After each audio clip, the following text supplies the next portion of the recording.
تو ہم وہیں پر جب قرآن و حدیث کا مطالعہ کرتے ہیں تو سمجھ میں آتا ہے کہ دنیا کے اندر جتنی بھی مخلوقات ہیں اللہ رب العالمین کی، وہ ساری کی ساری مخلوقات اللہ رب العالمین کی عبادت کرتے ہیں، اللہ رب العالمین کی تسبیح بیان کرتے ہیں، اللہ رب العالمین کی تعریف بیان کرتے ہیں، اور اللہ رب العالمین نے جس مخلوق کو جس مقصد کے لیے پیدا کیا ہے وہ مخلوق اس مقصد میں پورا اتر رہی ہے۔ لیکن جب حضرت انسان کے اوپر نظر ڈالی جاتی ہے، جس کو اللہ نے کہا کہ ہم نے سب سے بہترین ڈھانچے میں پیدا کیا، شکل و صورت میں پیدا کیا،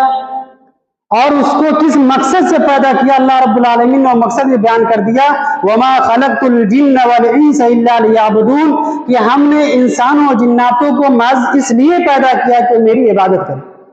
لیکن انسان اپنے مقصد میں ناکام ہے۔